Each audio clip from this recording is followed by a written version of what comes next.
Olá, pessoal, sejam bem-vindos a mais um Deep Dive. Mais um. É isso aí. Hoje, vamos mergulhar num tema um tanto quanto, vou ser sinceros, delicado, né? É um tema que mexe com a gente. Mexe. A maldição hereditária. Essa ideia, né, de que a gente carrega o peso das escolhas dos nossos ancestrais, dos nossos pais, avós, bisavós, é de arrepiar. Essa crença, né, de que a gente está preso a um destino traçado pelos erros, pelas decisões dos nossos pais, avós, bisavós, é algo presente em várias culturas. E a gente fica pensando, será que isso realmente tem fundamento? Será que a gente está fadado a repetir os erros do passado? Pois é, essa é a grande questão. Será que essa ideia, ela se sustenta? Principalmente quando a gente analisa, sei lá, o que a Bíblia diz a respeito disso. É isso que vamos descobrir. Afinal, muitos textos bíblicos mencionam Deus visitando a iniquidade dos pais nos filhos, como em Êxodo 20.5, Números 14.18. O que a gente tira disso?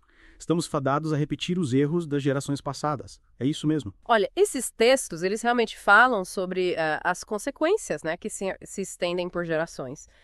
Mas é importante a gente entender o contexto histórico e cultural da época. A gente está falando de um período, né, em que idolatria e rebeldia rolavam soltas. Não, isso é verdade. Então, as consequências dos pecados impactavam, sim, todo o núcleo familiar, a sociedade. Era como um efeito dominó, sabe? Uma coisa puxava a outra. Entendi. Era como se a comunidade e a família fossem vistas como uma unidade, né? Então as ações de um indivíduo acabavam impactando todo mundo. Isso. Fazia parte da cultura da época, né? As responsabilidades eram muito interligadas. Faz sentido. Mas aí, essa visão de maldição hereditária, ela permaneceu a mesma ao longo do tempo. Olha, aí que a coisa fica interessante. Quando a gente chega nos livros dos profetas, como Ezequiel, a gente vê uma mudança de perspectiva. Anotando, certo. Ezequiel 18.20, por exemplo, coloca em caixa alta: a alma que pecar, essa morrerá. O filho não levará a iniquidade do pai. Ou seja, a responsabilidade individual ganha destaque. Cada um responde por si. É um divisor de águas. Nossa, que mudança radical! Então, já nesse período, a ideia de punição automática pelos erros dos antepassados começa a ser questionada. Exatamente. É como se Deus estivesse dizendo: galera, a partir de agora, cada um constrói o seu próprio caminho. Até quem? E essa mudança ela se consolida no Novo Testamento, né, com a chegada de Jesus. É verdade. Em Gálatas 3.13, Paulo afirma que Cristo nos resgatou da maldição da lei. Ou seja, em Cristo o ciclo de maldições é quebrado, ufa, que alívio. Que mensagem libertadora. Então, resumindo, do ponto de vista bíblico, não tem essa de destino traçado de estarmos condenados a repetir os erros dos nossos pais. É isso aí. Claro que o histórico familiar pode nos influenciar de várias maneiras, mas não define quem somos ou o que faremos. Em Cristo temos a liberdade de escolher, de trilhar nosso próprio caminho. Mas, e aí, se não é uma maldição hereditária, como explicar certos padrões que se repetem em algumas famílias? Tipo, porque algumas pessoas parecem ter mais dificuldade em lidar com a bebida ou com relacionamentos, por exemplo. Aí entra um conceito importante. As brechas espirituais. É como se, por causa do histórico familiar, existissem pontos fracos, vulnerabilidades que o inimigo ou o diabo tenta explorar. Interessante. Então não é uma condenação, mas sim uma predisposição que pode ser explorada. Mas como entender isso na prática? Como identificar essas tais brechas? Pense assim, imagine uma família com histórico de alcoolismo. A genética pode se influenciar, mas não significa que todos se tornarão alcoólatras. As escolhas, o ambiente, as relações, tudo isso conta. É como se a história familiar criasse um terreno fértil para o problema, mas a decisão de plantar ou não a semente é nossa. Faz sentido. Mas e aí, como a gente identifica essas brechas espirituais na nossa própria vida? Quais os sinais de alerta? A chave é prestar atenção aos padrões que se repetem na família, principalmente aqueles que causam sofrimento. Pode ser um vício, um padrão de relacionamentos tóxicos, dificuldades financeiras que se repetem. É preciso estar atento para não cair na mesma armadilha. Para ilustrar melhor essa questão das brechas espirituais, não imagine uma família com histórico de, sei lá, de câncer. Nossa, pesado. Mas entendi onde você quer chegar. É que a ciência explica, né, que existe uma predisposição genética para algumas doenças, tipo o câncer. Mas isso não significa que todo mundo da família vai desenvolver a doença, né? Claro. O estilo de vida, a alimentação, o estresse, o ambiente, tudo isso influencia. Verdade. Tipo, se você tem histórico de diabetes na família, mas se cuida, né, se alimenta bem, pratica exercícios, as chances de desenvolver a doença diminuem. Exatamente. É a mesma coisa no âmbito espiritual. Se existe um histórico familiar de, sei lá, de práticas que desagradavam a Deus, a pessoa pode estar mais vulnerável a certas influências. Mas decisão, né, de continuar ou não nessas práticas influências ou de abrir novas brechas e que determinam o nível dessa influência. Então, meio que a gente herda um terreno mais propenso a certos problemas. Mas a gente pode escolher o que planta ali, que tipo de sementes a gente cultiva. É uma ótima analogia. E sabe o que é interessante? Famílias abençoadas, né, de geração em geração, geralmente mantêm princípios espirituais saudáveis, criando assim um ambiente menos vulnerável a essas influências. Então a gente pode dizer que a forma como a gente vive, né, as nossas escolhas, o nosso relacionamento com Deus, tudo isso contribui para a construção da nossa imunidade espiritual. Com certeza. É como se a gente estivesse se fortalecendo, se blindando contra os ataques do inimigo. E essa imunidade pode ser transmitida para as próximas gerações. Nossa, que legal! Então, quando a gente quebra um ciclo de maldição na nossa vida, a gente está abrindo um novo caminho para os nossos filhos, netos, bisnetos. É como se a gente plantasse uma semente de benção que vai gerar frutos por muito tempo. Exatamente. É um presente que a gente deixa para as futuras gerações. E por falar em quebrar ciclos de maldição, vamos falar sobre o que a gente pode fazer na prática para alcançar essa libertação. Sim. Acho que essa é a pergunta que muitos de nós estamos nos fazendo agora. O que a gente pode fazer para se livrar, né, dessas influências negativas do passado e viver uma vida plena em Deus. O primeiro passo é o reconhecimento. A gente precisa identificar os padrões negativos que se repetem na nossa família. Observar os comportamentos, as doenças, as dificuldades que parecem nos perseguir. E reconhecer que a gente pode estar sob a influência de uma brecha espiritual. Reconhecer que tem algo errado, que não é natural a gente viver daquela forma, né? E depois do reconhecimento, qual o próximo passo? O arrependimento. A gente precisa confessar a Deus os nossos pecados e os pecados dos nossos antepassados, pedir perdão e renunciar a toda prática que desagrada a Deus. E essa renúncia, como ela funciona na prática?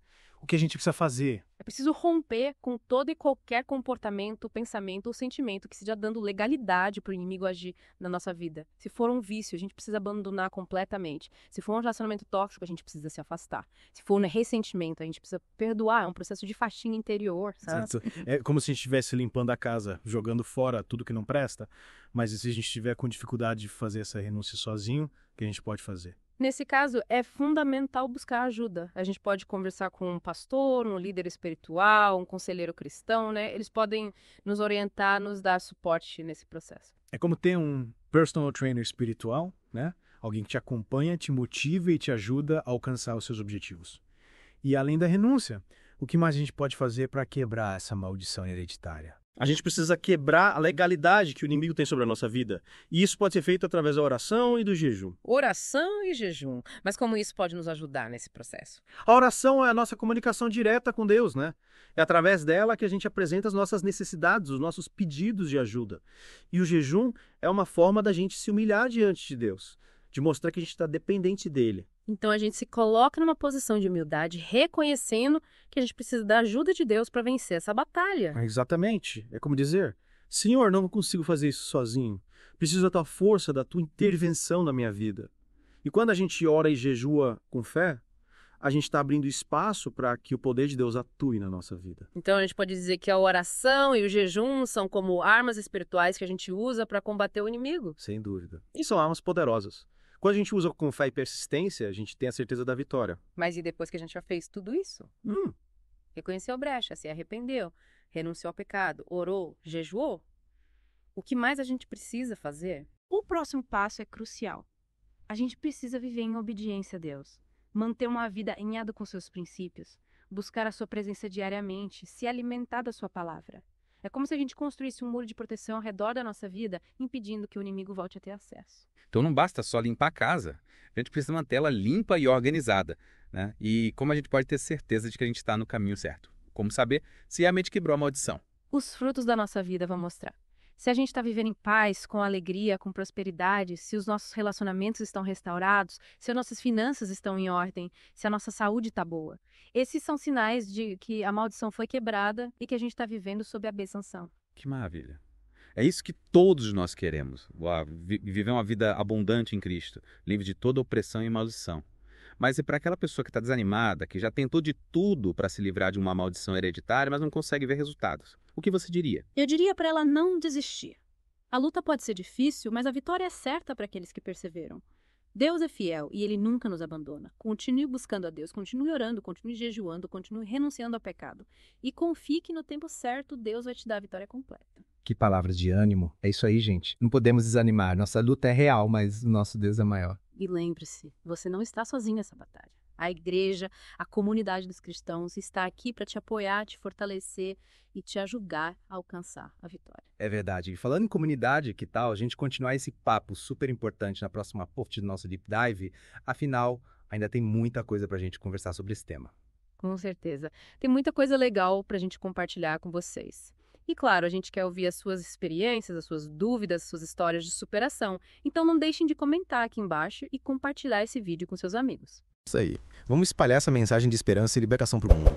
E não se esqueçam de curtir o vídeo e se inscrever no canal para não perder a parte final do nosso Deep Dive. Até lá. E aí, pessoal, de volta para a última parte do nosso Deep Dive sobre maldição hereditária. A gente já viu, né, que essa ideia de estarmos condenados pelos erros dos nossos antepassados não tem base bíblica. Mas a gente também viu que o histórico familiar pode sim criar vulnerabilidades, né? A boa notícia é que em Cristo a gente tem poder para reverter essa situação. Exatamente. É como se a gente tivesse a chave para abrir a porta da prisão e sair em liberdade. Mas é importante lembrar que a libertação, né, ela não acontece assim como um passe de mágica. É um processo, uma caminhada que exige nossa participação. A gente precisa, né, se engajar. E que caminhada é essa? Quais os passos que a gente precisa dar para garantir que essas brechas sejam fechadas de uma vez por todas? E que a gente possa viver, né, de liberdade e plenitude. A gente já falou bastante sobre isso, mas vale a pena reforçar. O primeiro passo é o reconhecimento, né? Identificar os padrões que se repetem na família. Depois vem o arrependimento, confessar a Deus o nosso pecado e renunciar a tudo que desagrada a Ele. Aí entra a quebra de legalidade através da oração e do jejum, né, para expulsar qualquer influência maligna. E finalmente a gente precisa viver em obediência a Deus, alinhados com a sua vontade. É como se a gente estivesse construindo uma casa nova, num terreno firme, livre de qualquer contaminação do passado.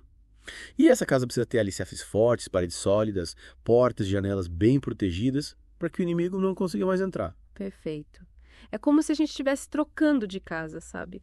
Saindo de um lugar velho, cheio de infiltrações, com problemas estruturais, para um lugar novo, seguro, aconchegante. E os materiais de construção dessa casa nova, quais seriam? Os materiais são os melhores. A palavra de Deus, a oração, a comunhão com os irmãos, o serviço ao próximo, tudo aquilo que nos fortalece espiritualmente e nos aproxima de Deus. É como se a gente usasse, sei lá, tijolos de fé, cimento de amor, revestimento de esperança, né? Exatamente. E essa casa não é só para nós. É um legado que a gente deixa para os nossos filhos, para os nossos netos. Um ambiente de benção, de proteção para as futuras gerações. Incrível. É como se a gente plantasse uma árvore genealógica, né? Que vai dar sombra e frutos de benção por muitas e muitas gerações. E que responsabilidade nossa, né? A gente teve a oportunidade de escrever uma nova história para nossa família. Uma história de vitória, de libertação. Verdade. E essa história, ela só pode ser escrita com a ajuda de Deus. Ele é o arquiteto, engenheiro, mestre de obras dessa grande construção. Então a mensagem que fica é: se você se identifica com essa questão da maldição hereditária, não se desespere. Deus está pronto para te libertar, para te dar uma nova vida. Busque a Ele com sinceridade de coração. Peça perdão pelos seus pecados e pelos pecados dos seus antepassados. E comece a construir hoje mesmo essa nova história, essa nova casa, esse novo legado para você e para sua família. E lembre-se, você não está sozinho nessa jornada.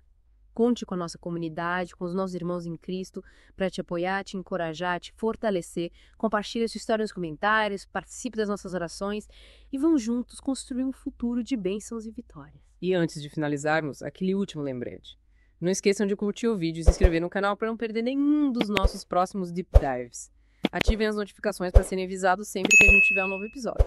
É isso aí, pessoal. Chegamos ao fim de mais um Deep Dive. Esperamos que vocês tenham gostado dessa conversa e que ela tenha inspirado vocês a buscar a libertação em Cristo. E que a paz de Cristo, que excede todo o entendimento, guarde os seus corações e as suas mentes em Cristo Jesus. Até a próxima. Até mais! Fiquem com Deus.